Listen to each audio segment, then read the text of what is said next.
Hey everyone, it's Ray from the Teach Better team, and you're listening to an audio blog called Using Conferences for Grading Students, written by Caitlin Giordano.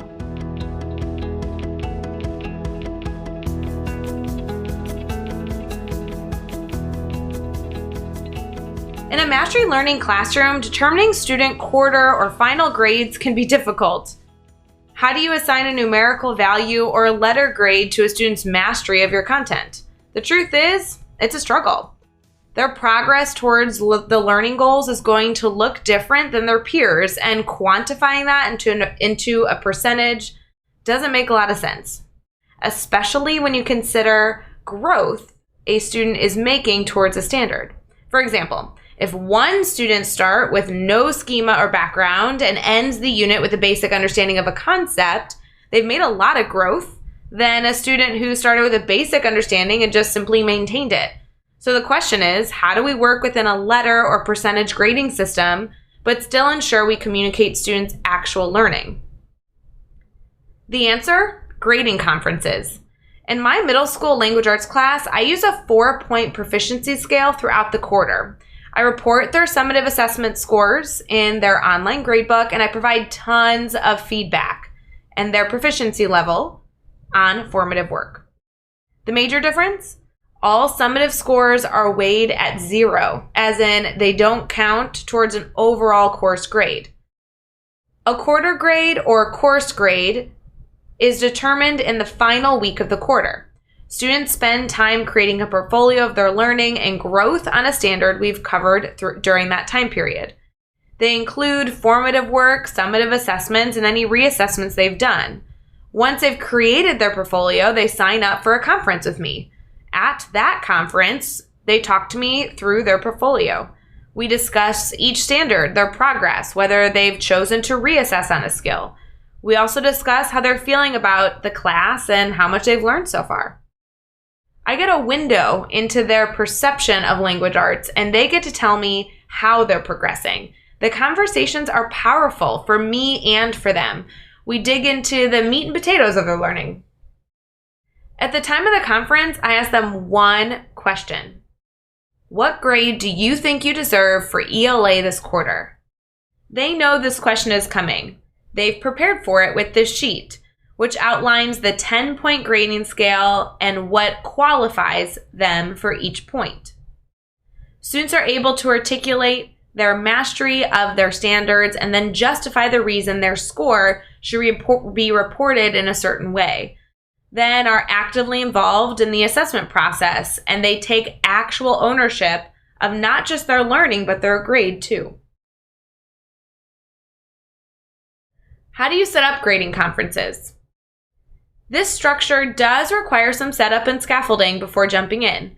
You have to first determine which standards you'll assess during the quarter, which is valuable regardless of the final grade system you implement. You'll then need to determine how you want to report the final grade and the structure you want to use. In my classroom, quarter grades are determined solely by a grading conference. Overall class grade does not show up until the student and I have determined it together. I put it into the grade book as second quarter grade, and it's worth 10 points. It's the only grade in my grade book that holds weight, though the summative assessments are used in the portfolio, so they don't count. My students have a week to prepare a portfolio, which is another component of the structure I consider. I like providing a week because it offers time for reteaching and reassessment, and it gives an adequate amount for students to actually put together a solid portfolio.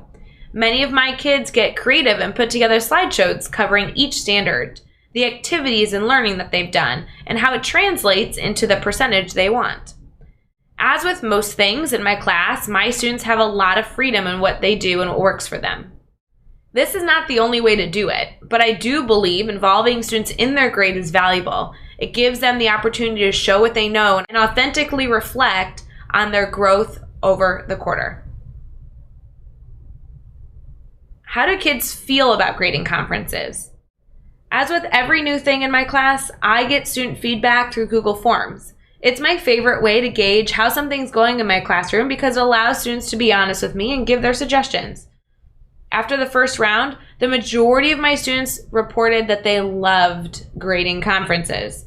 Their feedback included things like, I think it's an easier way to get graded than to just be told what grade you get because you can understand why you got it.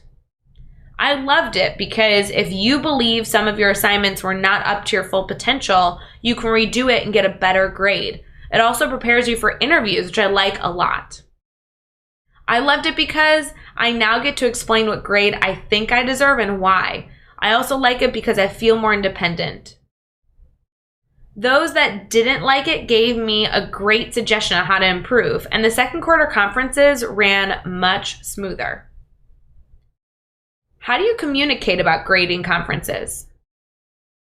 As with anything new, it's important to communicate with stakeholders, namely students and their families.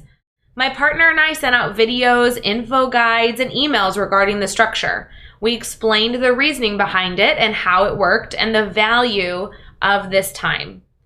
Productive instead of reactive. That's our mantra. I also provided some context. Grading conferences are modeled off of performance reviews, which are required in nearly every job. So not only are we increasing student ownership and learning, we're also preparing them with a valuable life skill they'll need in the future. By putting it in these terms, we got a lot of support. Students and their families knew what was expected, but more so they knew why they were doing it. They hopefully had a better understanding of it because we communicated early and often, and were more likely to get behind it. Want to try grading conferences? Yeah. Find a structure that works for you and begin to think about your philosophy behind it, your why for implementing the structure. If you get stuck, I'm always here to help. You can email me at caitlin@teachbetter.com or find me on social media. I'm always ready to share resources and chat assessment. Caitlin Giordano is a 6th grade language arts teacher in the Chicago suburbs and the digital content editor for the Teach Better team. She loves writing both on her blog, Curriculum Coffee, and for teachers on Fire Magazine on Medium. She's a dynamic educator with a focus on student empowerment in the ELA classroom. Her writing and her presentations are all about incorporating student voice, choice, and personalized learning into your teaching practice. Caitlin's active on Twitter and Instagram and loves to collaborate with educators everywhere. In her free time, she enjoys relaxing with her husband and her cat, Chickpea, drinking coffee, and reading young adult books. You can find blogs from Caitlin and numerous other bloggers at teachbetter.com. Thank you for listening to the audio blog of Using Conferences for Student Grading over at teachbetter.com.